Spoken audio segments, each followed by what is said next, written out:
When cutaways are used, they're often there as a disguise shot if the main footage being used momentarily has a problem. For example, at a critical point there might be inadvertent camera shake, or someone walks far too closely in front of the camera, or any other type of issue like this. As we've seen, we can negate the problem if we have similar footage of the same scene from a different angle, or at the very least complementary footage that is not necessarily of the same scene, but is thematically sympathetic to the clip.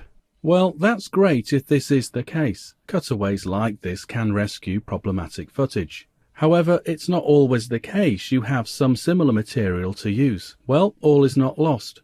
You can use some photographs, for example, possibly that include some textual information, and use those as the cutaway asset. But again, what can we do if we don't have a suitable photograph? Well, Premiere Pro rescues us once more in the form of having the option to create a still image, effectively a photograph, from a video and use that either as it is or after further processing in Photoshop. Let's go through the procedure to see what I mean.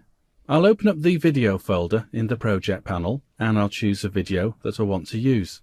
I could do this on the main timeline, i.e. choosing a particular video that's in use already and then subsequently choosing a particular frame, but I'll do it here in the source monitor for this example. I'll choose one of these clips at random, I'll double click it to open it in the source monitor, and I'll choose a suitable frame to use as a photograph.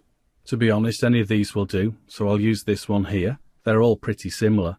Okay, so now we've got it chosen, but how do we export this one frame? Well, dependent on how your screen is set up, you might or you might not see all available buttons in the source monitor. So you might need to click on here, this plus button. This reveals the button editor, and it's here that you'll see quite a number of available buttons that you can use. Roll over them for a tooltip. Now we're concerned with this one, the one that looks like a camera. This will allow us to export a frame. Notice the shortcut. Control plus Shift plus E. Select it and then OK it. Now at this point you'd be forgiven for thinking, where's this button we've just added in? Well, again, owing to screen size here for these tutorials, we're all squashed up. Now if this is the case, you can click this reveal button to access the hidden buttons. In our case here, we have these three options. Of course, the bottom option concerns us, export frame, with its shortcut there. Now I'm not going to select it here, because I'll show you it in view too by expanding our source monitor. I'll left click and expand to the right. Therefore now we see those extra three buttons, and the final one is the export frame button. If you click it now, you'll get this export frame dialog. This by default already names the file, but you can rename it if you want to, or you can use the default. For our example I will use the default. And then choose the photographic format from the drop reveal. You can have a bitmap, DPX, GIF, JPEG, PNG, Targa or TIFF. Now I'm going to leave it at the default of JPEG.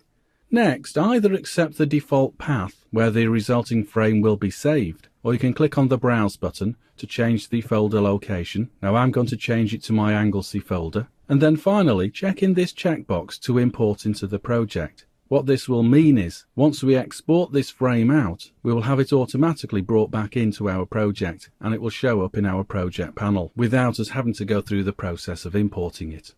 Okay, so have that checked, because also this will allow for convenient round-trip editing with Photoshop in a moment. So I'll OK it, and now we see this frame has been added.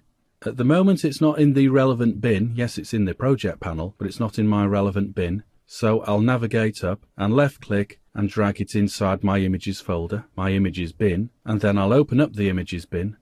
Right, now that it's there, we're all ready now to use on the Premiere Pro timeline directly if we want to, or we can process it further in Photoshop if desired. Now I'm going to do that, so I'll right click on it to open up this context sensitive menu, and I'll choose the Edit in Adobe Photoshop option. Which means of course Photoshop will automatically open, and then once we get to this stage, just do with this image what you think is necessary to adjust the photograph. Now with this not being a Photoshop course, I'm not going to go through and instruct what I'm actually doing, but as you can see, I'm adjusting this single frame and I'm purposely making it look very different to the original frame, only so that it stands out. Ordinarily I might not do this. Anyway, once we are happy with the result, it's important to save this so that it updates inside Premiere Pro. And once we are done, flick back to Premiere Pro, Okay, so this is the frame of the video we've just processed. Therefore, to see our processed image, simply double-click on it to open it up in the source monitor. And then from this point, I suppose, you could add some text to it, or you could move it directly to the timeline to use as a cutaway as it is.